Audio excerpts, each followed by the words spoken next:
Hey everybody, welcome back to the channel here. It's the Mac. Welcome back to another showcase here. So actually, I think I spoke about that in my last video, but yeah, now I have some time to record, and I'm going to showcase my next game here from the Wargame Design Studio. I talked about it's the first Blitzkrieg, man. The strategic series, they're the largest scale they got in their catalog at the moment. So this is the first Blitzkrieg. It's actually the first part. We're gonna have a look at the website, but as you see, this is what it looks like when you fire it up. Very familiar with the rest of the series, as you can tell if you've been following my videos or play these games a lot. They're using the same sort of setup. But I gotta tell you, man, this game is actually quite different than the Panzer campaigns and Panzer battles and squad battles and the Napoleonic and the American Civil War titles and all that. Same sort of deal with the maps and counters and hexagons and stuff, but the scale is way different and it's definitely more operational. So let's go back to the. Just have a look at their website here for a quick guess. So for all you people who have been following me, probably all know about this. But for new viewers, this is the Wargame Design Studio website where you get all these great games, and these are the categories, the series, so to speak. So strategic war, man. All right. So they got two titles in there. They have the first Blitzkrieg and War on the Southern Front. So the biggest scale here is 10 kilometers a hex, man, and at one turn is actually 2 days. So if you remember from past campaigns, you have 2 hours, I think it is, per turn. And here, roughly, most of the time anyways, there are some exceptions, and but 2 hours to 2 days, man. And I think they're like 1 kilometer hexes there, isn't it? Or is it 5 kilometers? I'm not sure. Yeah, 1 kilometer, that's it, yeah. Yeah, so strategic war here, the first Blitzkrieg. So it's just what the title says, man. It covers the first initial assault to the west by the Nazi Germany there during the initial stages of the Second World War there. So it's the invasion of Denmark, Norway, Belgium, France, and they also have a hypothetical take on Operation Sea Lion that never kicked off. The supposed attack on the British mainland. As you all know, the Battle of Britain, the famous air war that went over Britain for many months. The Germans tried to subdue the British by bombing. They tried to destroy their air force in the start. Actually, they were using some pretty good tactics in the start to destroy everything, so sort of knock out the British air force. But okay, the British still had a very powerful navy, but they thought that maybe if they deal with the air, they could deal with the navy easier. But they never got the best of the Brits. They fought like hell, man, and so they gave up on that. And then Hitler was focused on the east, anyways, and they sort of forgot that or didn't decide to attack. But anyway, there was plans and stuff for the Germans to actually do an amphibious landing, so to speak, on the British mainland there. Yeah. So this is the game here, man. So features, yeah, they have very few scenarios, but we'll have a look in the game and you'll see why. And so you can all check it out on the website here about the game. I don't really need to do it for you. You just go in here and have a look yourselves. So let's just go back in the game, right? So as you can see, not many scenarios, but of course these are grand operational scenarios that cover, like, most units are like divisions and brigade. There's nothing below a brigade, basically. So a brigade, what is that? I mean, that's roughly between 3,500 to 4,000 to 5,000 men per per per counter, you can imagine. And divisions, man, could be anything from the 10,000, 12,000 to up to 25,000 men. Some divisions were huge. But, you're going to have to look up the historical facts on that when you actually, move a division around. It won't say in the game how many men actually are in the in the actual divisions and stuff. You're going to have to look that up. Right, so before we actually go in and have a look at the game and scenarios and stuff, the documentation that comes with the game is not a lot, actually. Very surprisingly. I think this is a series that they're still sort of planning to expand and work on and stuff. I mean, it hasn't been given a lot of love. I think it's sort of a series that's actually maybe also the least popular, I think, maybe in the catalog there. I'm not really sure why, but I guess for being a strategic and operational game, there's not that much of a depth in these games. I mean, you can play some really advanced. If you want to play like the operational phase, there's lots of other like games that cover that, in great detail. I mean, you have the war in the West and the war in the East, for instance. And like Hearts of Iron and stuff like that. I mean, okay, completely different kind of game, but still, the logistics and stuff and building factories and all that. I mean, it's huge.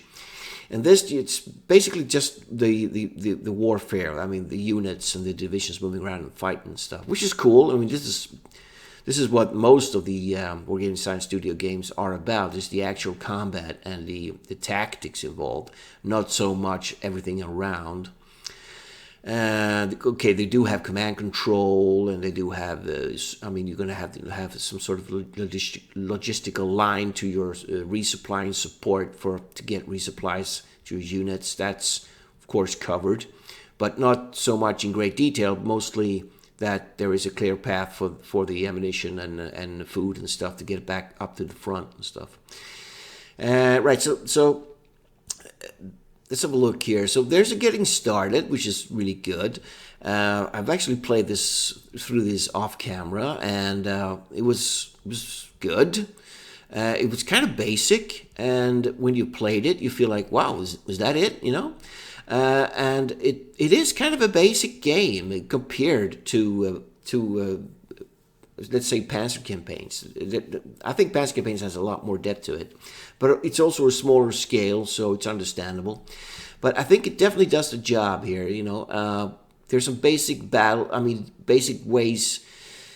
It's not. I'm going to show you later, but it's not like the Panzer campaigns where you actually you fire with the units and stuff, and you use artillery strikes and stuff. It's all, since it's such a huge scale, all that is happening behind the scenes, so to speak. That's crunching numbers and stuff behind what you actually have control over, so to speak.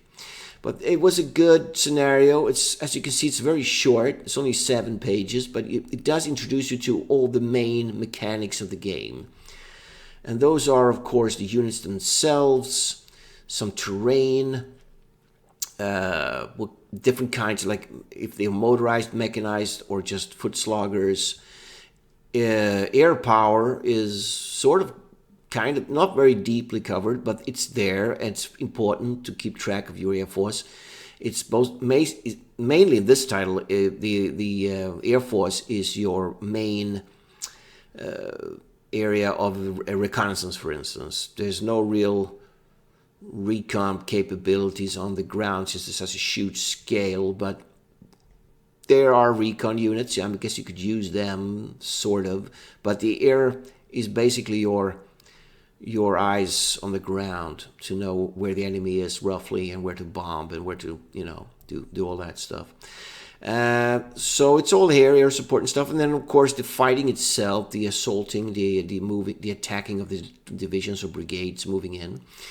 Stacking is pretty high, because it's a huge game. It's 10 kilometers. You can put a lot of forces in a 10-kilometer hex.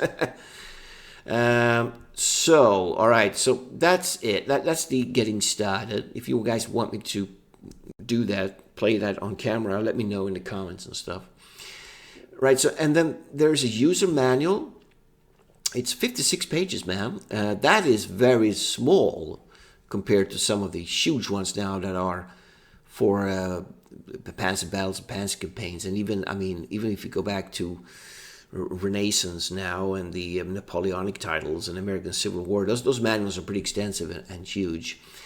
This game hasn't had that many patches as the others have. This one was updated when they had that big.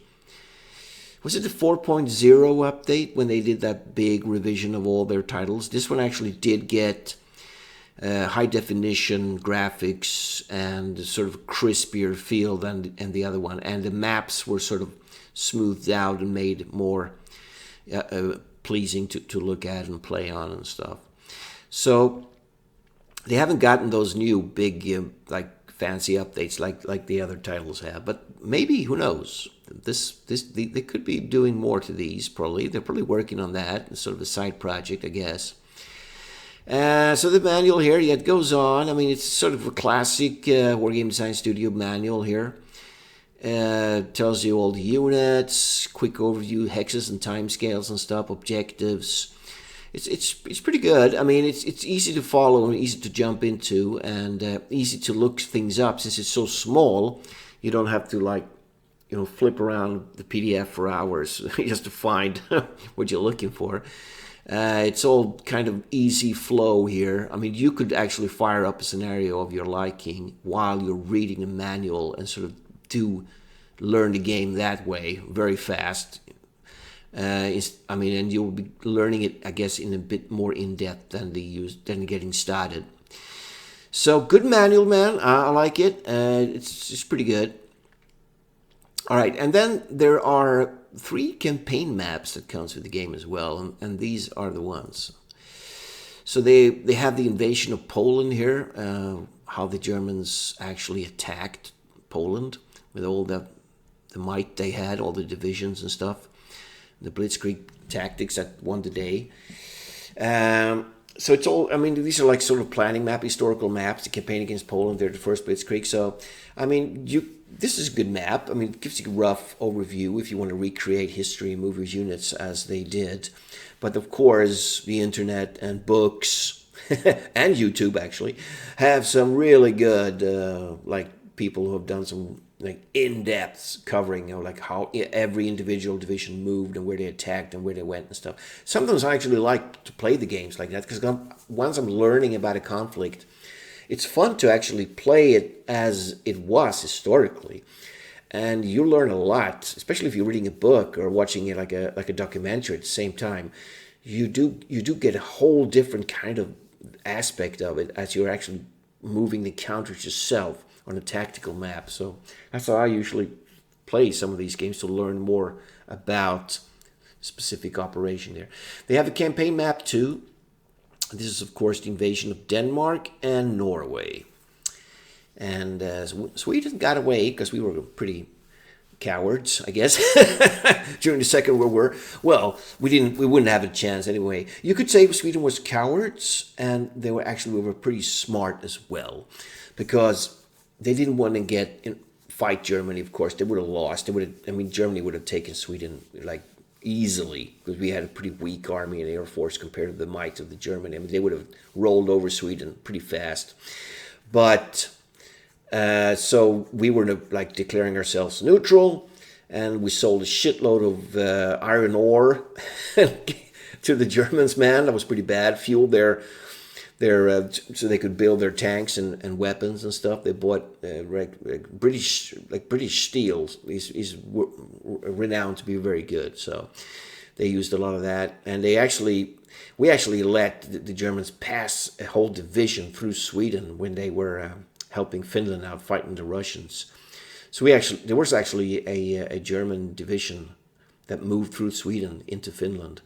And that was a big controversy here in Sweden. I read about it, but they went with the flow. And when things were going bad for Germany, when they were losing the war, Sweden, and then we sort of leaned more to the Allies. So we have a pretty dark past when it comes to the Second World War. But I guess we didn't get bombed and destroyed, and we sort of, got out of it pretty good compared to Norway and Denmark, they were occupied for a long time, so they had to suffer from the German occupation there. A lot of people died, tried to resist them and stuff, so it's pretty dark history there. But we don't have that kind of history in Sweden, so we got away with that, I guess. And then there's a campaign map 3. Wow, they're pretty zoomed in. That's the attack on, yeah, we would say campaign against France. They don't have the whole thing here, but yeah, basically this is where the Germans attacked. This was they did that really, they trapped all the allies in here in this pocket, and they had to escape from Dunkirk in the end there. But so it gives you a broad overview. These maps are pretty fun that they have them here, actually. But of course, you can find a lot more detail about that. Right, so the game itself. So what do you got? You got so the different takes on the scenarios here. They have the Denmark. I think there's only one scenario covering Denmark. Yes, 5 turns, so that would be 10 days, I guess. 9th of April to the 17th of April, 1940. There. It's actually a hypothetical one, so it's actually not. I guess making the real invasion of Denmark would be kind of boring because they sort of were they were conquered within a day, basically. So, I mean, depicting that in this huge scale would probably be impossible. You would have to do something hypothetical, like they've done here. So you could pause the video and read the description there, but it's kind of interesting. I haven't played it. It's only 5 turns. I should actually. And it sort of pushes you that what if actually the Danes had the will to resist, because they actually had a few forces there. I mean, they could have fought, defended themselves and stuff. I mean, more viciously than they did, but it would be interesting. So in that sense, it's a very interesting scenario. They have the conquest of Netherlands. That's like a separate scenario. It's only 5 turns as well. But they did put up a bit more of a fight, so the Germans encountered a few problems there. And then they had that the Fallskärmsjäger attack. They went after all those airfields and stuff in Rotterdam and in key important crossings and bridges and stuff. And then in the end, they threatened to bomb Rotterdam, and then that was enough. For the Dutch, they didn't want to destroy that beautiful city, so they capitulated and they fled to, I think they fled to England. I think the royal family there. Right, so they have a couple of France. These are hypothetical. I think these are France 39. So this is what if there would have been an attack on France already in 39. So they have a couple of takes on those. Then of course they have the Polish tragedy. The case White, and they have 3 scenarios covering that. So different takes on it. So they have that throughout these scenarios. Then they have the Norway one. So I guess this would be the historical one. It's actually 32 turns, man. It's pretty long. And this one here, Allies Free Hand. Okay, so that's interesting. France is the big one, of course. That was the huge attack there. So different takes on France. I guess this would be probably the longest one here. It's 23 turns. So interesting. And they have the Operation Sea Lion, the German invasion of England. There's actually 2 different ones here. Okay, more Axis challenge. They have a separate one there. So let's just. I could show you the game a bit. Let's just open up the. We could open up the getting started one because there's lots of different units there, and we could have it sort of manual on both, so we can have a look at all the units. Yeah, rules. Yeah, so there's not that many optional rules, which I like because sometimes it's just crazy with all the optional rules. But there's a few here, and the default rules are actually non-selected. They are more explained. I'll show you that. So we'll just. I don't know them really by heart. I know this. I remembered I read something. Use headquarter units. So by default, there's no actual counters on the map that are headquarters units. As you know from like let's say Panzer campaigns, for instance. That, you know, you have your headquarters are really important, man, to keep to be in contact and give support to your troops, and you have to really be using your headquarters wisely, you know, to get supplies and stuff to your forces, and also, of course, for morale checks and rally and stuff like that. But the default rules don't have them. You know, they're sort of embedded then in that division counter, so everything is there basically. So it's kind of hard to grasp it, but it's that's how it's made. But you can have an optional one. If you click that on, you will actually have headquarters units. I haven't tried it yet. It'll be fun to see what kind of a difference that makes. And then they have, I mean, show all rail states. I think this is if you wanted to know. Actually, I'm not going to say stuff what I don't know now. Let's have a look at them. So we're just going to go like that, and we're going to go boom, right? So this is what it looks like when you fire it up. It says Axis Command Report. So these are classic. These are already in all the titles. It says 14 air units on Central Front, 100%. Okay. And this is something that is unique for this series. And this is the air allocation dialogue. So yeah, I guess you need to know your planes a bit and know what's what. This is what its default setup. I hope it's historical, I guess. So you have this particular scenario is all taking part in the Central Front, and you have lots of air wings to cover that area. And so it says you can actually have them on air superiority or ground operations. And recon is always recon. They are your Aufleckers, your recon planes. So these are the wings. Okay, so you can select several. Interesting. So they have, actually says front, mission, nation, type, ground, anti-tank, air defense. So this is good that they actually have that written here. So let's take the first air wing here. These are Heinkel's 111H. So these are light medium bombers basically, and it's a bomber group. And it says BM, so I guess that is yeah. These are explained actually. I'll show you that PDF. I forgot to show that earlier. Actually, maybe we could have a look at it in the not getting started, user one here. I think they are explained somewhere in the end. If I remember correctly, not here. I might be wrong. Yeah, so these are just your counters. Okay, they're not explained there. Okay, so I think it's somewhere. I thought maybe it would be in the air. Whoops. Okay, just bear with me here. It would be in the air one covering air, I guess. Weather? No. Command? So you see that? It's a pretty small command section, only 2 pages. So obviously it's something you shouldn't, I mean, they want you not to bother with. It's sort of going on behind scenes. Here we go. What's all this? Supply? No. Here we go. All right. Is it here or am I air power? Here we go. No, it could be in that. I think it might be in another PDF actually. I haven't opened that one up. Okay, whatever. We'll have a look at it. So, anyways, actually can't. I think I could start it. I think it might be in the main program help file. That's the one. This is the one here. All right. Let's go down here a bit.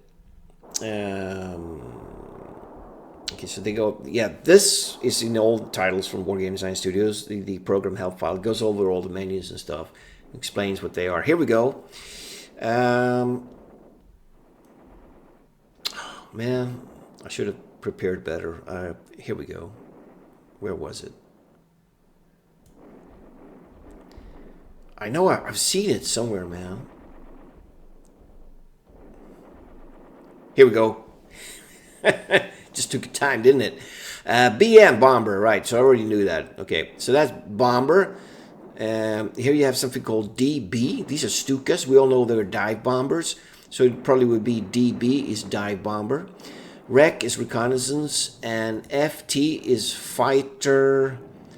What could that be? Fighter. Okay, it's just fighter. Okay, yeah. All right, so, and then you have all these torpedo bombers, transport gliders and stuff. So there's more stuff. Anyway, right, so if you would click on that first ground, this one here, it would be that there are 31 bombers there in that air wing, Heinkel 111H. And so I have a few, and then the Germans had something called the Dornier. That's a bomber plane as well. So they have 2 of those, and then I have some more Heinkels there. And then they have the famous Stuka, the dive bombers, the Junkers 87Bs there. And then they have Recon, they use Dornier as well, 17P. Interesting. And then they have the Messerschmitts, ME 109s. These were the ones that they used the whole war. Some squadrons of that. Groups, fighter groups, some of these are squadrons, some of these are groups. All right, yeah. So, and it says here, it says type of unit, and it has type number, yeah, and then it should be ground, anti-tank, air defense, range, effective 100%, and unit name. So what would that be? I mean, actually it would make more sense that, yeah, it has 6 versus ground and anti-tank, and the air defense is 38. That would probably be it. And the Stukas should be better. Yeah, they have 8 attack there. All right, fighters obviously are not that effective on ground attacks.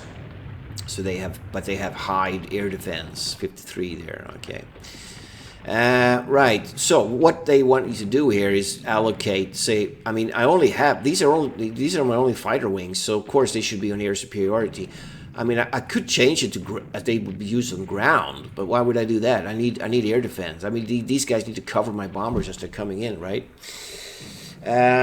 So if you transfer, that would be if I had different fronts and I want to switch an air wing to another front. You can do that with a transfer. I can't do that now because I only have one front there. So when I press OK,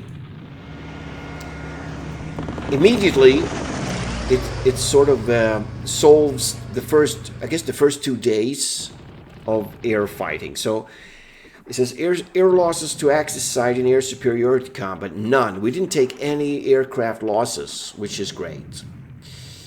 So, all right. So here we are. So there are, as max zoom out, there is a medium one, and this is the maxed zoom in mode. That's all there. There's no 3D or anything. There's 3 different zoom modes here. All right. So this is what the game looks like, man. So you can turn on. Is it Shift Alt? Yeah. Okay. Yeah. So now you have all the names. So you need that if you want to know where to attack and what they did and stuff. So Bosnian. Right off the bat, I can tell you I don't know much. I'm not actually that familiar with the Polish campaign. I do know some, but there's nowhere near I'm as an expert on the actual how the divisions moved and stuff in Poland. But I am going to learn that. This is a perfect game to do that. Right, so here we go. So this is what the units look. So we could start by something up here. For instance, we have the 42nd Grenadier. This is a regiment. There's an overall strength value. This is sort of the strength value of the unit. They have a movement of 4, which is pretty low. Combat is bad. They only have 2 attack, 3 defense. So it's pretty... So these are a Grenzwacht. So these are border guards. They're not really meant to be, slugging it out versus the enemy here. I mean, we could see right opposite these guys, there's a Polish scout group with a strength of 4 only. So it's a very small unit, sort of reconnaissance group here. But the combat values are a lot better. So, right. And if you right-click on the unit, it will say it's static infantry. This is the quality, so they're pretty badass, of course. Germans were all pretty badass in the start of the war. Grenzwacht, yeah, one component. So this is important as well. One component. That's all there is. There is one regiment, no more. And these are their armor values. So they're pretty lousy. They don't have any anti-air capabilities either. It's just basically border guards, you know. But let's go down here. And now we're talking. Now we are at the 207th Infantry Division now. The plus means that there's more components to this unit than just that. Look at the strength here. It's 126. 6 movements. And they have a 6 and 5 combat there. And it's an infantry division. They are quality A. And that would be the sort of version of it, I think, that it was the 1939 model of the infantry. There's 3 components. So you can actually, these you can subdivide into regiments to make them, if you want to have more maneuverability. They have 0 versus armor. They have anti-tank 3 and AA1. So, and they're accompanied with the 611th Motorized Artillery Battalion here. That's that's only a battalion. So this is actually a battalion. So there's actually smaller units than regiments. And this means that they have a combat 58. Now I read somewhere in the manual that there's going to be, if there's a plus sign here, that means they have more than 1 hex range. But these only have, these are only part. So I can't bombard with them a unit. Like if I take them, I can't bombard or anything. There's no the reticule in these games. I say there is in the Panzer campaigns. You know, you can put on the fire mode and movement mode. Everything is movement mode basically. So so that's basically what the game looks like. I mean, you could so I guess I haven't tried this, but I can subdivide this, and that would be a button here somewhere, I guess. Here we go, combine and breakdown. So if I do that, now we have 3, would be regiments, I guess, or brigades, maybe. I don't think I can do it anymore. No, that's the maximum. So that's 3 components. So now I have 3 different components here of that division. Sort of 3 infantry brigades, maybe, or something that are split up. So you know, you can fan out and attack and stuff, and be more versatile in your fight. I guess I could just put them back together again, and they would be full division again. We have some more border guards here, obviously not used for attack. Facing us here is a cavalry brigade. It's pretty small.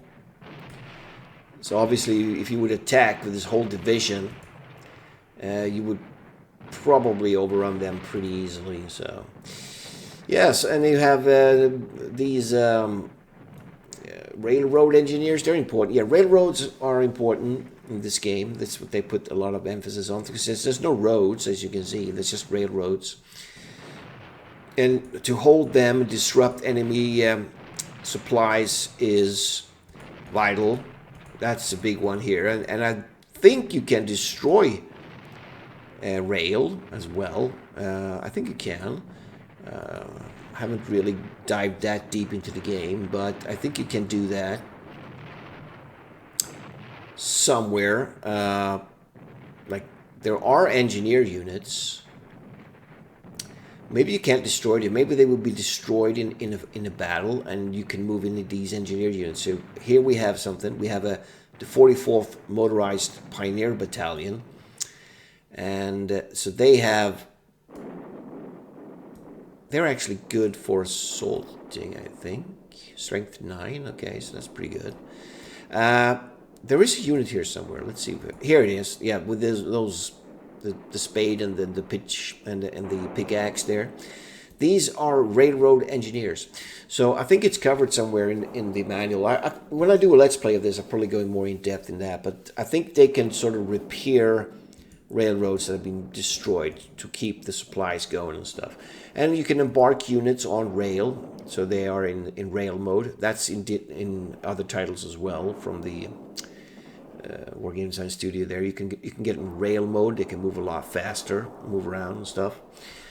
What else? Yeah, so toolbar is different, of course, you know, but a lot of this is not really that useful. I think you can have like number.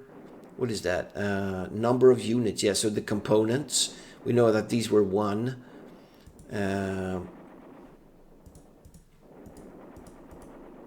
2. All right. So okay, there are 3 stacks in here. So that's what they count. There's 4 stacks and there are 5. I think the maximum. So the maximum stacking was something like 200 and 225 was the number. So you could put a lot of forces in these hexes.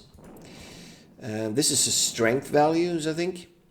No, stack points. There we go. Yeah, so stack points. You can have a quick overview of the stack. Attack points. Yeah, so they can all attack at the moment.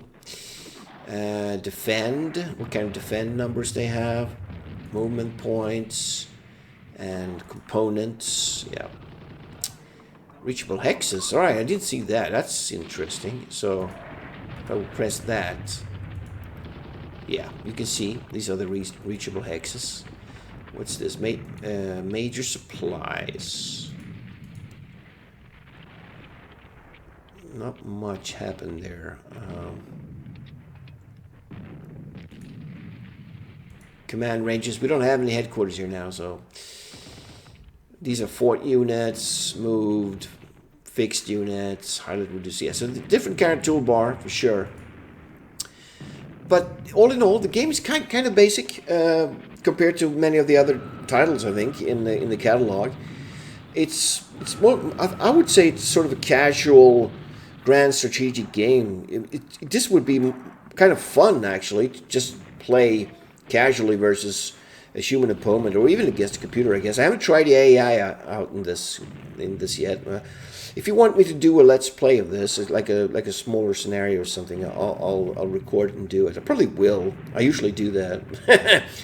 But definitely fun to play this. I've only done the getting started one. I haven't really had a look at any of the other scenarios. But I mean, they're quite big. I mean, this is the getting started. But we could fire up something else, for instance.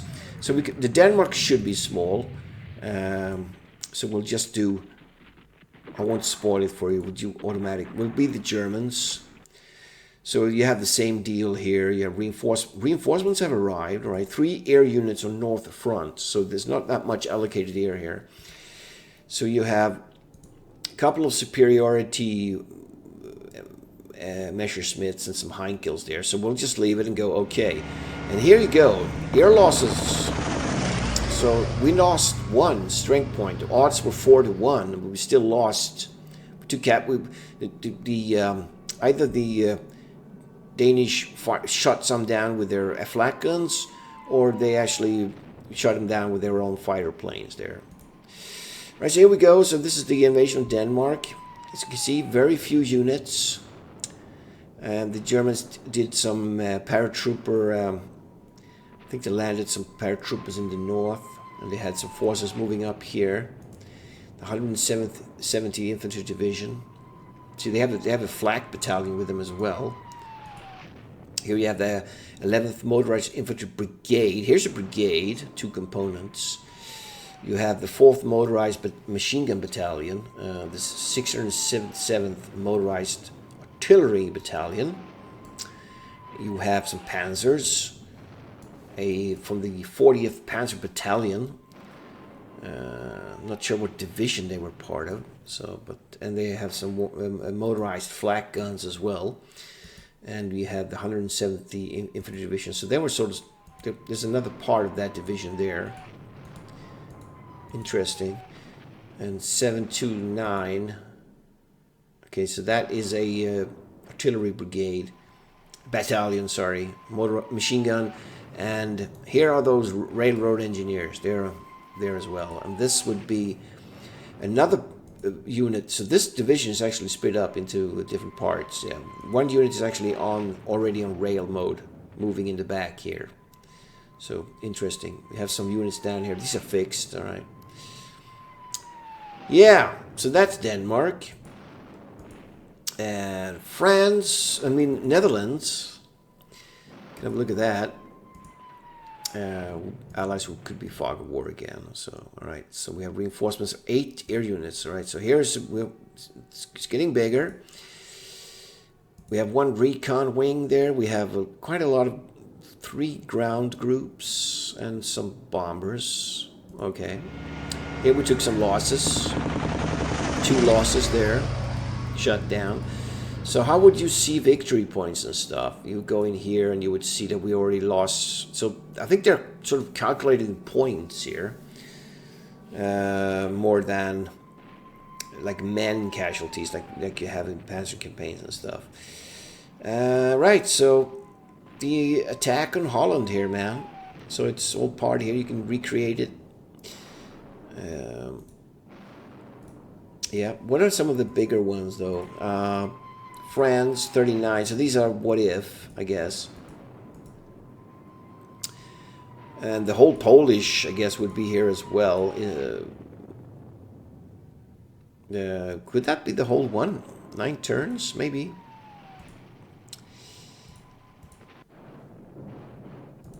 Yeah, wow, look at all this. Man. Okay, you have... Okay, so only the Central Front, actually, all right. But there's a lot there. 5 losses, okay. Yeah, it's the whole thing, man. All right, yeah, so they have the whole attack here on Poland. Pretty cool. Wow, fun to do that. A lot of units to keep track of, though. But I think what the Germans did here, if I can remember correctly, they sort of severed this. They wanted to trap. There were some substantial amount of Polish troops here that got trapped as they closed this. And then they you know, retreated. They were attacking from all sides, basically. And then the last stand was around Warsaw. And then they retreated, and then the Russians came in and stabbed them in the back there. So it was pretty bad for the Polish, man. It was a raw deal, for sure. So that's Poland. What else? Norway. Could have a look at that. Should be a pretty big map, I guess. All right, let's just do this. No losses. Wow. All right. Yeah. So here, look at this, man. This is a pretty big map. Pretty cool. So they have the whole thing here. Narvik was, of course, the big showdown here. Narvik. What else? France would be fun to have a look at. Could this be the main thing? I don't know. Let's see.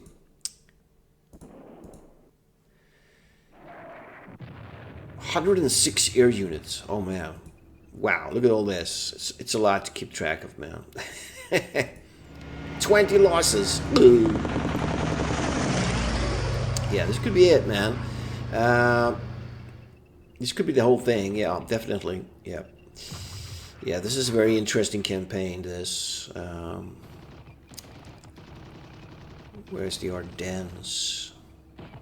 Here's the Ardennes, yeah. We got Baston there. So, very small map. I mean, I'm used to Panzer campaigns where everything's like huge maps, but here you would actually be fighting on a very... Here's Sedan, yeah, the big Battle of Sedan there. So, kind of fun, kind of cool. I like it. Lots of units for the Germans, man. Yeah. Lots of stuff. Yeah, they had that SS in the north. They're going into Holland, yeah. The SS Adolf Hitler, yeah. His Lieberstandarte Adolf Hitler. I think it might have been. What else? SSV, not sure which one that is. Yeah, where is Rommel? He was somewhere in the Ardennes. Was it the 10th or the 7th Panzer Division? I'm not sure what he had. I think it was the 7th. Yeah, 7th Panzer Division. So that's Rommel's division there. Pretty cool. yeah, so I guess you got a general idea of the game now. I think I'm gonna end it here. I think I've showed most, and if I do a let's play, we will definitely dive in more, since it will be a learning curve for me as well. I'm not sure what to pick yet. Not something that's too big though. That will take ages. I mean, this would be huge to do. Moving all these, man, that is it's quite the endeavor. But I might do something else. We'll see. Or type in the comments there and stuff. So this is the strategic campaigns, man. The biggest scale of the Wargame Design Studio. I was sort of reluctant to buying this game because I've always sort of been put off by. I wonder how they handle it, but now that I've been fooling around with it and having it read in the manual and stuff, I kind of like it, man. There's something about it that's interesting, and definitely more of a casual take on the whole thing, which would be kind of funny since it would be their biggest title, and it feels like the one that's most casual, actually. But still, I don't know what their plans are on this. They might actually do some more of this. I think they will. They'll probably definitely update some graphics and stuff. Maybe add some more scenarios. That'd be fun. But it's all covered here, basically. And if we have a look at the website there, the other title they have, the War on the Southern Front, that one covers a bit more. It has Greece, Crete, North African campaign, invasion of Syria, and the African campaign 42, fall of Tunisia, and invasion of Sicily. So pretty cool. What they're lacking is an East Front one covering the whole East Front. That would be exciting as well. Who knows? Might come up in the future there. So I'm going to end it here, man, and I hope you guys enjoyed it and maybe got intrigued of getting some of these titles. Now that you have sort of a broader overview of the game and what it looks like and what game mechanics are. And I will see you in the next one. Hope you guys had a good summer and stuff. And I will catch you in the next vid. So have a good one and see you later, man.